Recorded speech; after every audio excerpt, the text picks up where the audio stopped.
에스라는 신분이 어떻게 된다고 그랬죠? 제사장이면서 또 서기관이라고 했습니다.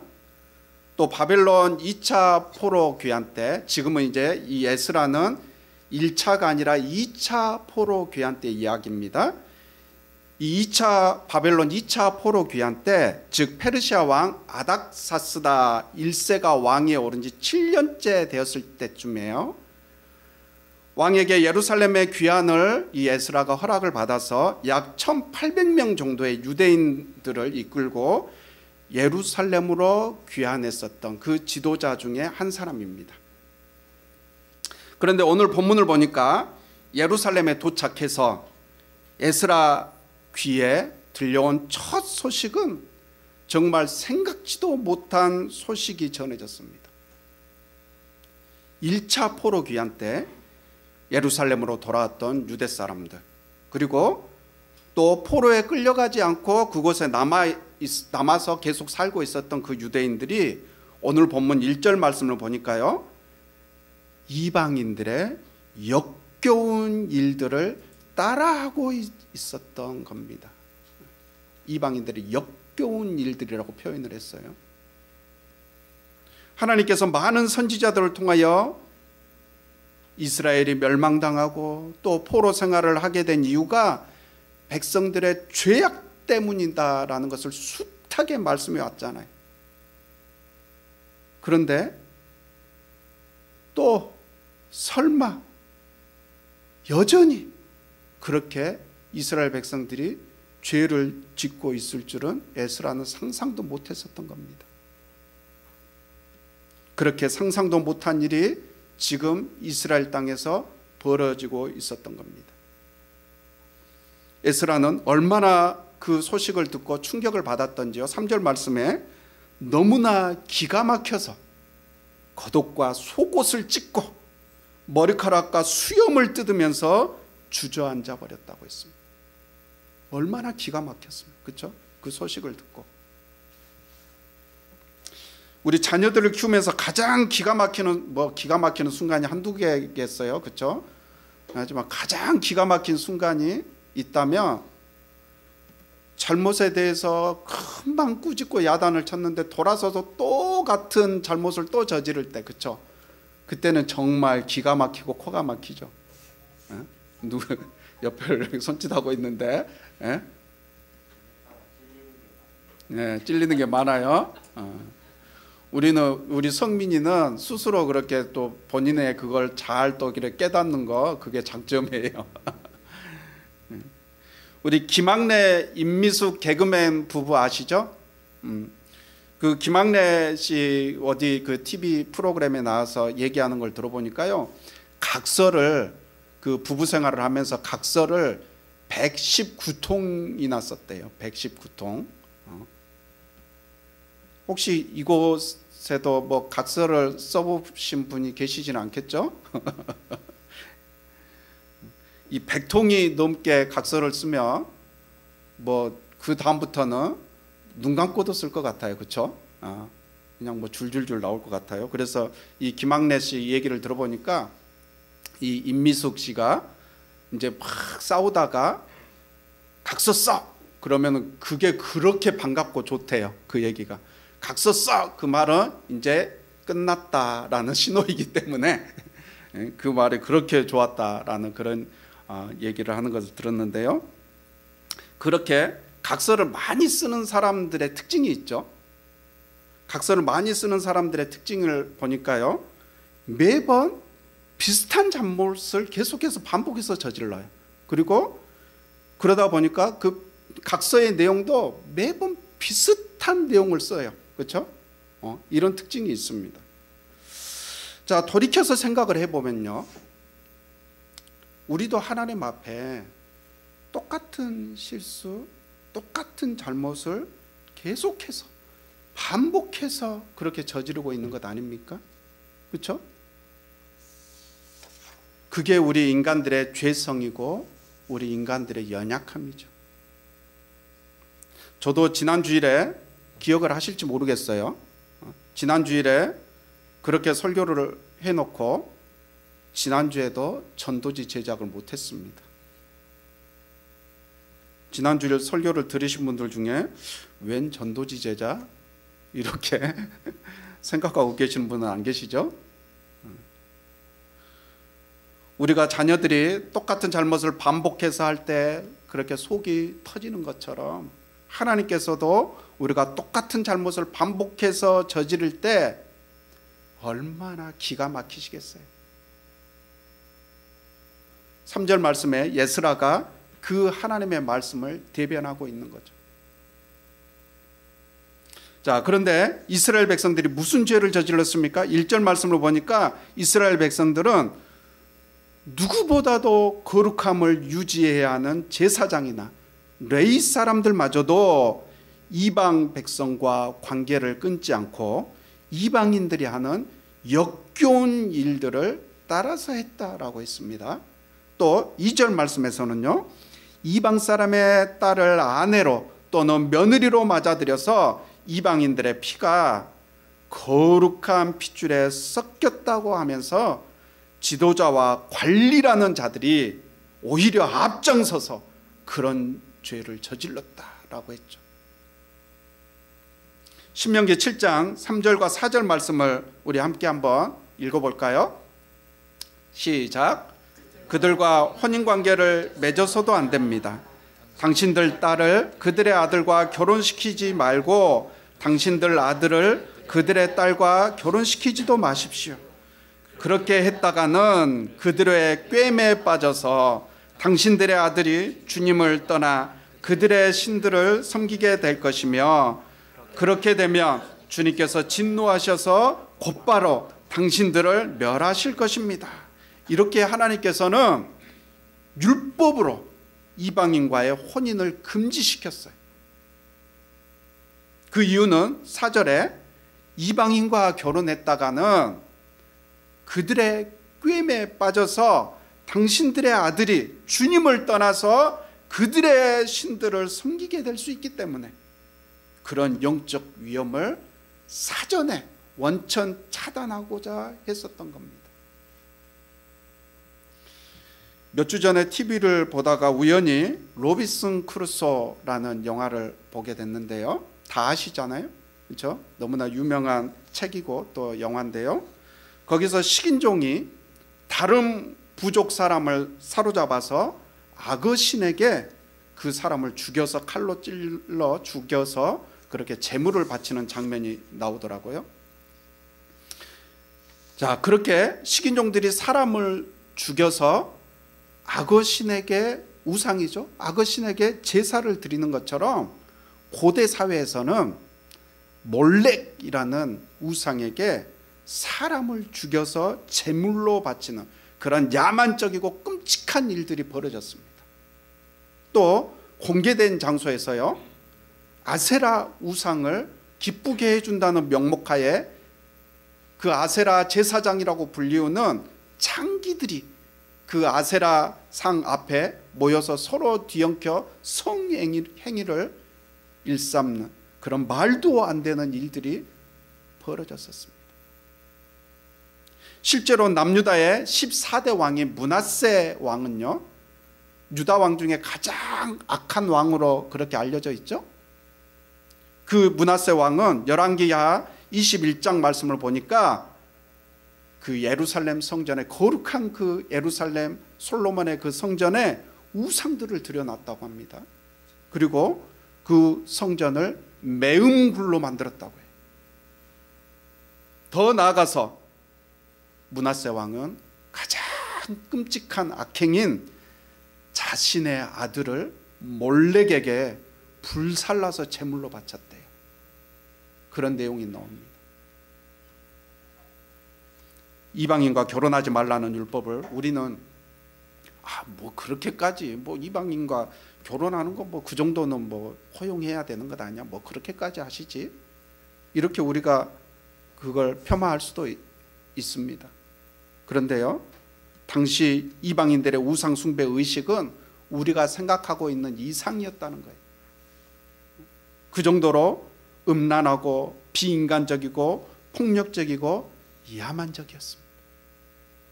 그래서 하나님께서는 그런 악한 풍습이 이스라엘 백성들 가운데 들어오는 것을 원천 차단하고자 이방인들과의 결혼을 금지시켰던 거예요.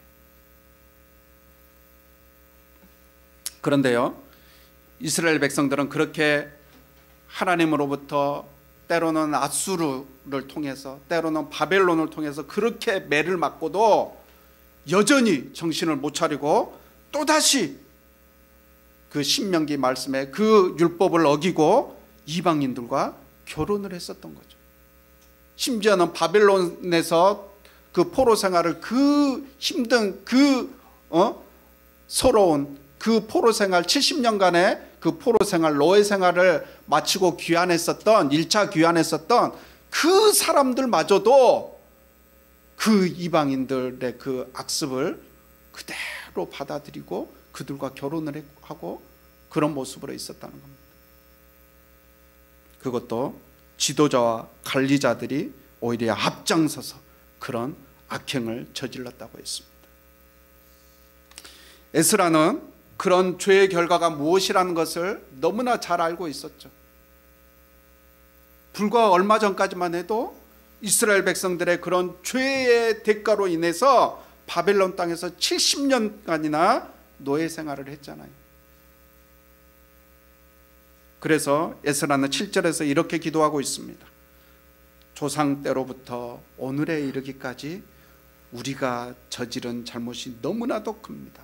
조상 때로부터, 그 바벨론 포로 전부터, 조상 때로부터 오늘에 이르기까지 우리가 저지른 잘못이 너무나도 큽니다.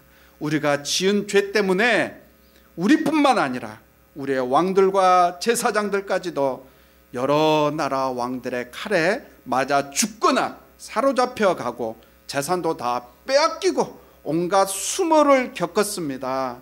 이런 일은 오늘에 와서도 마찬가지입니다. 예나 지금이나 마찬가지라는 거예요. 죄의 결과는 죽고 사로잡히고 빼앗기고 수모를 겪는 것이라는 걸 에스라는 너무나 잘 알고 있었던 겁니다. 그런데요, 우리를 한번 돌아보면요, 우리 역시도 이스라엘 백성들처럼 금방 그렇게 매를 맞고도 또 돌아서서 똑같은 죄를 짓고 또 짓고 또 짓고 그렇게 계속해서 반복해서 죄를 지으면서 살고 있는 게 이스라엘뿐만이 아니라 우리의 모습 아닙니까? 똑같은 모습이에요. 우리도 똑같은 모습을 가지고 있습니다. 우리 학생들도 앞으로는 엄마 속상하게 안 해야지 이렇게 결심을 하잖아요. 그렇죠? 그런데 돌아서면 나도 모르게 내 손에 핸드폰이 들려있고 또 게임을 하게 되죠. 그렇죠?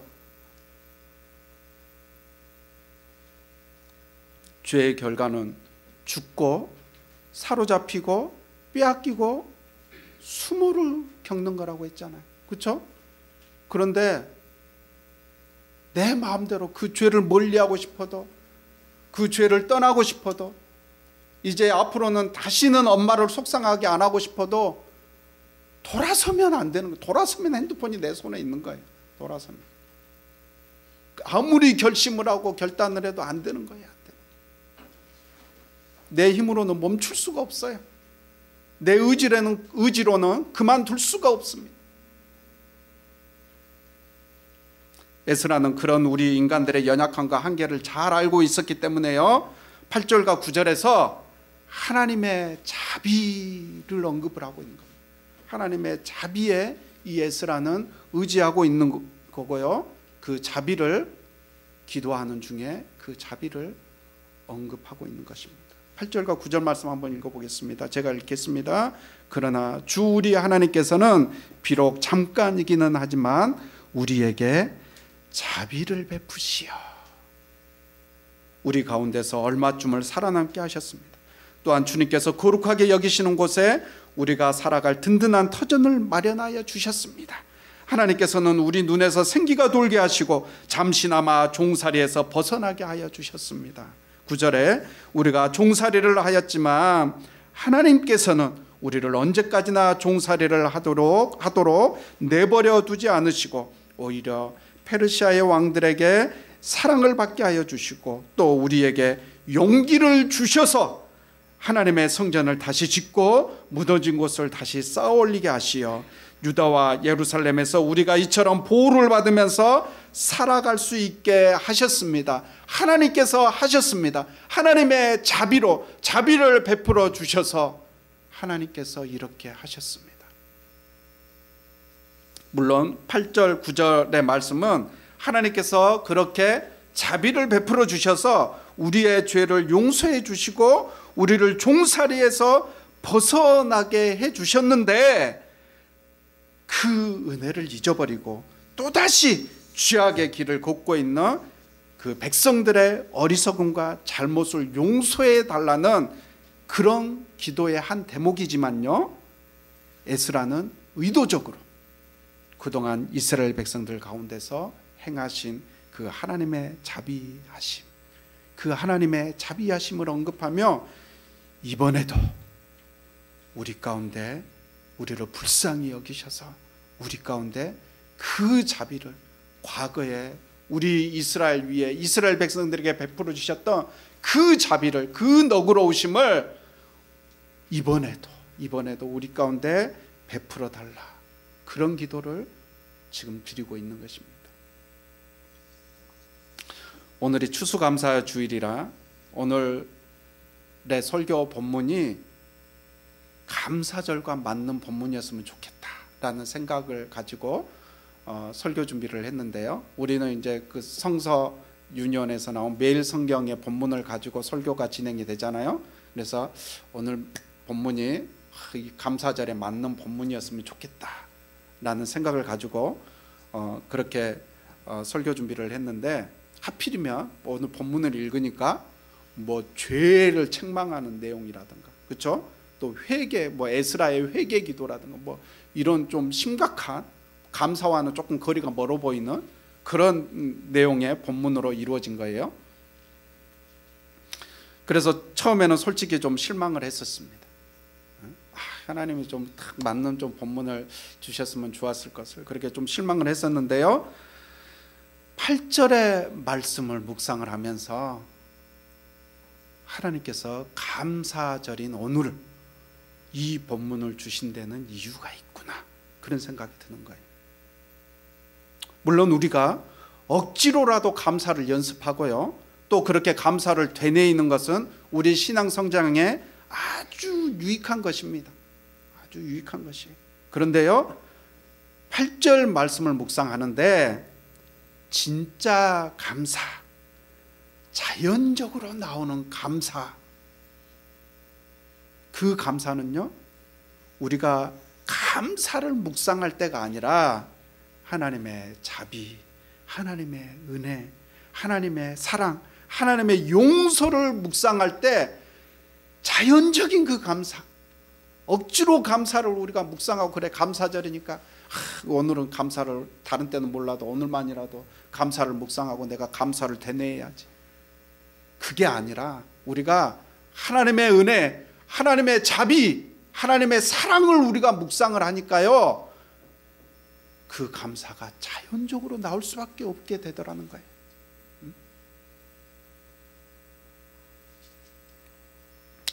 에스라는 그렇게 기가 막히고 코가 막힐 정도로 똑같은 죄를 반복해서 지어대는 그런 이스라엘 백성들임에도 불구하고, 그럼에도 불구하고 또 용서해 주시고 또 회복시켜 주시는 그 하나님의 자비, 하나님의 은혜, 하나님의 사랑, 그걸 지금 하나님 앞에 언급하며 묵상하고 있는 겁니다. 에스라는 7장 28절에서도 하나님의 자비를 언급하고 있는데요, 나에게 자비를 베푸셔서 내가 왕과 보좌관들과 권세 있는 고관들에게 총애를 받게 하여 주셨다. 주 나의 하나님이 이처럼 나를 돌보아 주심으로 나는 힘을 얻어서 이스라엘 백성 가운데서 지도자들을 모아서 함께 예루살렘으로 돌아올 수 있었다.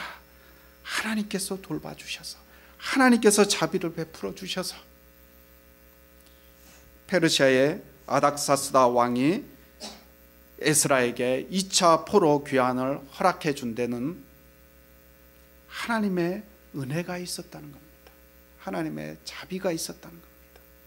또 8장 31절에서도요. 첫째 달 12일에 우리는 아하와 강을 떠나서 예루살렘으로 가려고 길을 나섰다.